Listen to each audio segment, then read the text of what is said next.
চলে এসেছি আরেকটি নতুন রেসিপি নিয়ে।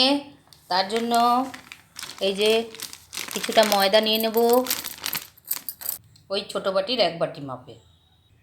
দিয়ে দেবো লবণ অল্প, দিয়ে দেবো চিনি, আমি গুঁড়ো করে নিয়েছি। এবার সুন্দর করে মাখিয়ে নেব।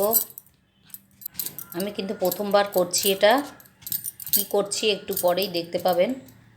আপনারা এইভাবে করে খেয়ে দেখবেন, দারুণ লাগবে। আমি আজ প্রথমেই সাহস নিয়ে করছি, আর মাঝখানটা একটু ফাঁকা করলাম। টক দই দিয়ে দিচ্ছি অল্প করে, 1/2 চামচের মতো ইনো দিয়ে দিলাম। টক দই দিতে লাগে না ইনো দিলে, ইনো না সরি, এই ইস্ট সব ভুল হয়ে যাচ্ছে সকাল সকাল। আর একটু ইস্টটা অ্যাক্টিভেট করার জন্য একটু গরম জল।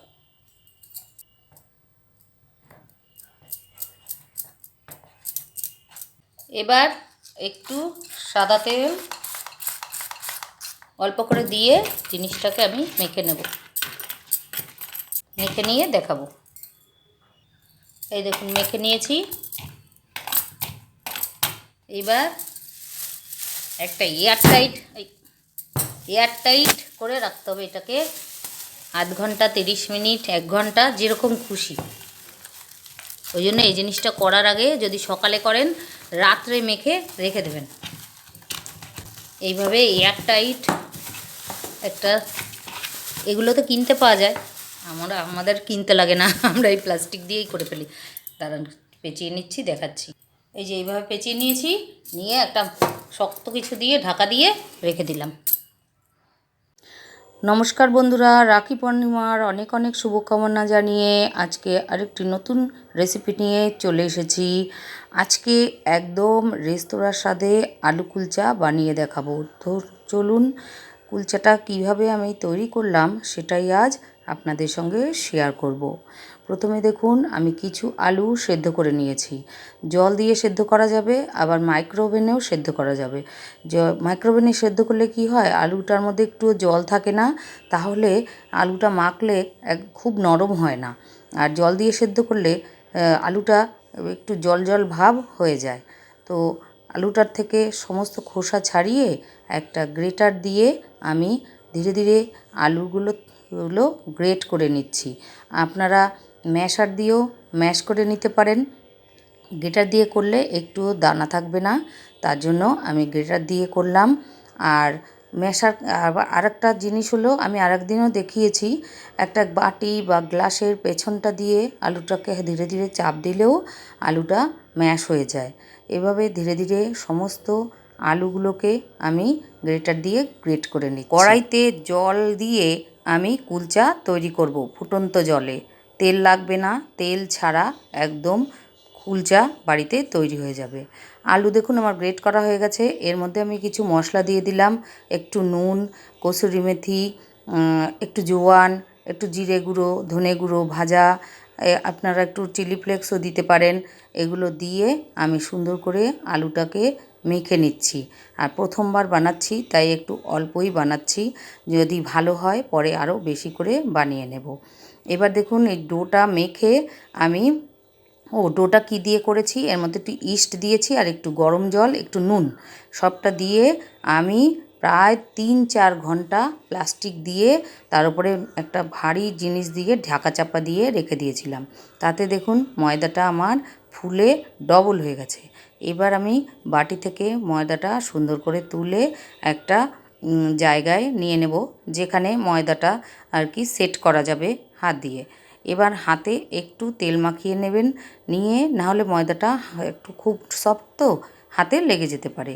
হাতে তেল ছিটিয়ে মানে তেল মাখিয়ে রেখে দিয়ে তারপরে ওই যেখানে বেলবেন সেই বেলার জায়গায় একটু বেশি করে ময়দা বা আটা ছড়িয়ে নিতে হবে। কুলচাগুলো দেখুন আমি কিভাবে গোল করছি, ওপর থেকে সমস্ত কিছু নিয়ে নিচের দিকে একদম ঢুকিয়ে দিয়ে তারপরে গোল করে নিচ্ছি। এইভাবে করলে ময়দার এই যে ডোয়ের মধ্যে কোনো তেরা বেঁকা কাটা ফাটা কোনো অসুবিধা থাকবে না, একদম সমান হয়ে গোল হবে। এটা আমি বিদেশের ইউটিউব ভিডিওগুলো আমি খুব লক্ষ্য করি, ওরা রোজই তো বাড়িতে ব্রেড তৈরি করে, তো ব্রেডের আটাও ওরা এভাবেই মাখে। আর আমি ময়দা নিয়েছি, আপনারা আটাও নিতে পারেন, কোনো ব্যাপার নেই। আমি প্রথম করলাম তার জন্য ময়দা নিয়েছি। এবারে একটা লেচি নিয়ে বেশ খানিকটা আটা বা ময়দা নিচে আর কি ছড়িয়ে নেবেন। আর ময়দা থেকে যে গোল তো করা যাবে না, ময়দাটাকে ছড়িয়ে ওই যে আলুর পুর থেকে গোল গোল করে রেখেছিলাম সেই একটা দিয়ে নিচ থেকে এইভাবে ময়দা টেনে টেনে, ময়দা তো খুব নরম, টানলেই চলে আসবে, টেনে টেনে নিয়ে পুরো গোলটাকে আলুর পুরটাকে ঢেকে দিতে হবে। ঢেকে দিয়ে সুন্দর করে এইভাবে হাত দিয়ে গোল করে নেবেন। হাতে অবশ্যই একটু তেল মেখে নেবেন, না হলে কিন্তু অসুবিধা হবে। প্রথমে দেখুন আমি একটু তেল দিয়ে বেলার চেষ্টা করেছিলাম, তেল দিয়ে কখনোই বেলবেন না। এখানে আটা ময়দা ছড়িয়ে জিনিসটাকে বেলার চেষ্টা করবেন, কারণ জিনিসটা তো নরম, তেল দিয়ে বেললে আরও নরম হয়ে যাবে। তাই প্রথমে এই ভুলটা হয়েছে, আপনারা এই ভুলটা করবেন না। দেখুন আমার তেল দিয়ে বেলেছিলাম, তারপরে আমি আটা আর ময়দা ছড়িয়ে জিনিসটাকে বেলে নিচ্ছি। এই যে এভাবে সুন্দর করে, আর দেখুন কিভাবে বেলছি। এইভাবে প্রথমে একটু, এই কুলচাগুলো তো একটু লম্বা শেপের হয়, প্রথমে একটু এদিক ওদিক করে বেলে তারপরে আমি একটু লম্বা শেপ করে নেব। এভাবে কুলচা তৈরি করলে কুলচার ওপরের অংশ হালকা মচমচে বা নরম হলেও ভেতরে আলুর মশলাদার পুরের কারণে এটি অত্যন্ত সুস্বাদু ও মুখরোচক হয়। সহজ ও চটজলদি খাবারে কম সময়ে বানানো যায় এবং ভারী কোনো তরকারি ছাড়াই শুধু একটু মাখন, দই, রায়তা বা টক মিষ্টি চাটনি দিয়েও খাওয়া যায়। এবার দেখুন একটা বেলা হয়ে গেছে, তারপরে আমি কিছু কালো জিরে সুন্দর করে ছিটিয়ে দিচ্ছি। এইভাবে কালো জিরে ছিটিয়ে দিতে হবে। বেলা কিন্তু এখনও মানে পুরো হয়নি, অর্ধেক বেলবেন। আর এখানে আমি কসুরি মেথি দিচ্ছি, আপনারা ধনে পাতা দিতে পারেন, কারি পাতা দিতে পারেন, আমি কসুরি মেথি দিচ্ছি। দেখুন, আর একটু সাদা তেল ছিটিয়ে দিলাম। যে যেরকম, মানে এটা হচ্ছে সৌন্দর্যের ব্যাপার, ধনে পাতাটা দিলে একটু সবুজ সবুজ লাগে, দেখতে ভালো লাগবে। আর এইভাবে হালকা হাতে আরেকবার আমি সুন্দর করে বেলে নিচ্ছি, যাতে কসুরি মেথি, তিল, কালো জিরে একটু ময়দার ডোয়ের সঙ্গে আটকে যায়, তাহলে আর ঝরে পড়ে যাবে না। আর এই কুলচা দীর্ঘ সময় পেটে থাকে। আলু ও ময়দা বা আটার তৈরি হওয়ায় এটি খেলে দীর্ঘক্ষণ খিদে পায় না, যা টিফিন বা বিকেলের জলখাবারের জন্য বেশ উপযোগী। যে কোনো খাবারের সাথে মানানসই এই কুলচা।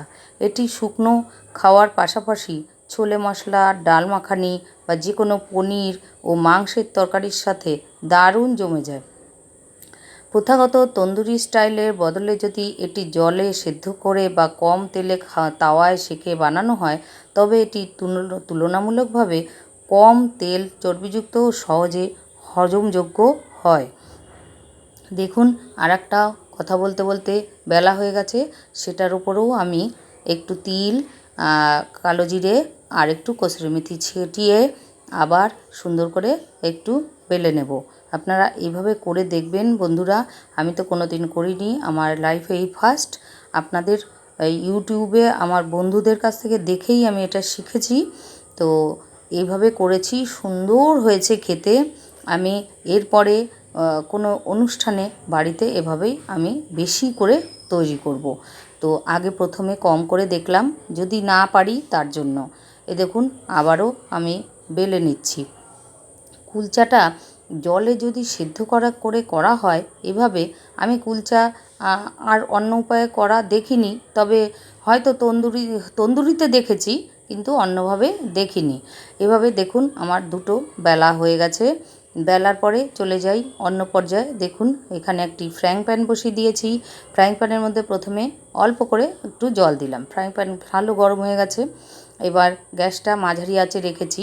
এই জলটা একটুখানি ফুটতে শুরু করলে তারপরে আমি আর অল্প একটু জল দেব, বেশি জল দেওয়া যাবে না। কুলচা যেরকম সেই অনুযায়ী, আপনারা তো বোঝেন, আপনাদের তো বুঝিয়ে দিতে হবে না, সেরকম অনুযায়ী জল দিয়ে, জলটা যখন টকবক করে ফুটতে থাকবে। দেখুন আমার জল সুন্দর করে ফুটে উঠেছে। এইবার আমি ওই যে কুলচা বেলে রেখেছি ওখান থেকে একটা কুলচা নিয়ে আস্তে করে বসিয়ে দেবো। দেখুন এবার বসিয়ে দিয়ে জলটা চারিদিকে নাড়িয়ে দিয়ে ঢাকনা দিয়ে ঢাকা চাপা দিয়ে দিলাম। আর বেশি সময় লাগে না, ওই মিনিট খানিক মতো সময় লাগে। এবার ঢাকা দিয়ে আমি ওয়েট করছি। আমি তো প্রথম করছি, কেমন হয়, আর ঠাকুরকে ডাকছি ঠাকুর যেন খাওয়ার উপযোগী হয়, জিনিসটা যাতে নষ্ট না হয়। তো প্রথমবার করাতেই আমি সাকসেসফুল। এত সুন্দর হয়েছে বন্ধুরা কুলচাগুলো। আমি ঢাকনা খুলে আপনাদের দেখাচ্ছি, দেখুন আপনারা নিজেই দেখে চমকে যাবেন। ঘরে তৈরি আলু কুলচা এত সুন্দর হয় দেখুন। এবার আমি উপরে বাটার দিয়ে দিচ্ছি। বাটার দিয়ে সুন্দর করে বাটারটা মেল্ট হয়ে যাবে। আর আপনারা ঘি, বাটার, সাদা তেল যে কোনো কিছু দিয়ে করতে পারেন। দেখুন বাটারটা আস্তে আস্তে মেল্ট হচ্ছে, আর আমি চারিদিকে একটু মাখিয়ে নিচ্ছি বাটারটাকে। এবার দেখুন দারুণ হয়েছে না? ওপাশটা সুন্দর ফুলে উঠেছে, এপাশেও একটু বাটার দিয়ে দেবো, দেখবেন আরও ফুলে উঠবে।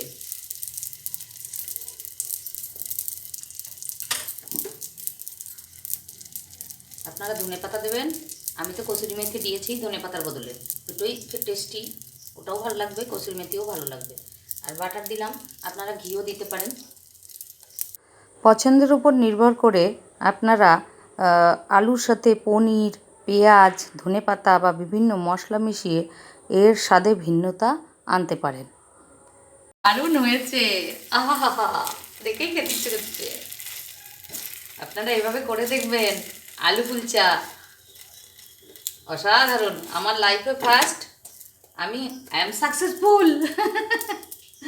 কোনো জিনিস তৈরি করতে গেলে সেটা যদি সুন্দর হয় তাহলে তার থেকে আনন্দ আর কিছু নেই। দেখুন ফুলে উঠছে, এই যে আবার উল্টে দিলাম, এটাও সুন্দর ফুলে উঠেছে এখান দিয়ে। এই দেখুন আমারই তো আনন্দ লাগছে, আপনাদের কেমন লাগছে একটু জানাবেন।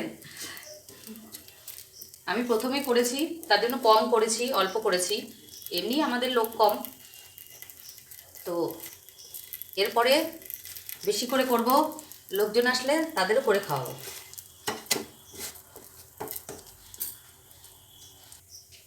এবার তুলে নেব,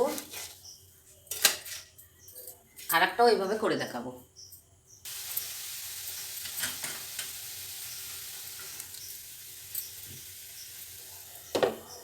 এই আর একটা দিয়ে দিলাম। এটা উপরে তো বাটার দিয়েছি আর নিচে একটু সাদা তেল স্প্রে করে দিয়েছি, এটা দিয়ে মানে এটা কেমন লাগে সেটা দেখার জন্য।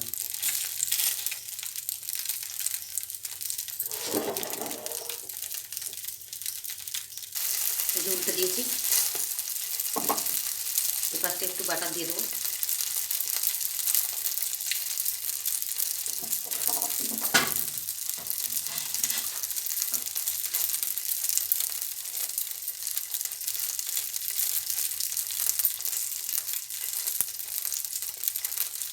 এগুলো কিনলে খুন্তিরও কাজ হবে, আবার প্রচুর স্প্যাচুলার কাজও হবে।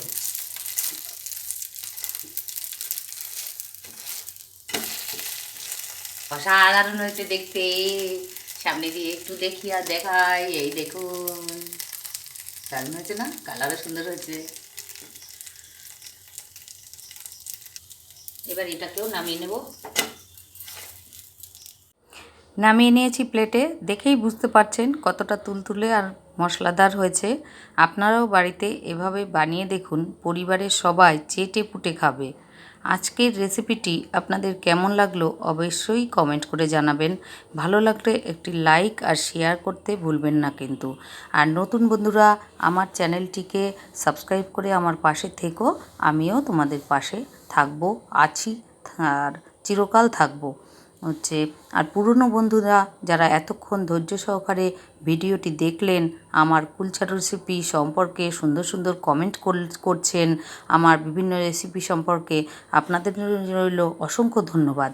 তাহলে রাখি পূর্ণিমার স্পেশাল রেসিপি হচ্ছে কুলচা, এর সঙ্গে চানা মশলা, ওটা আরেকদিন দেখাবো।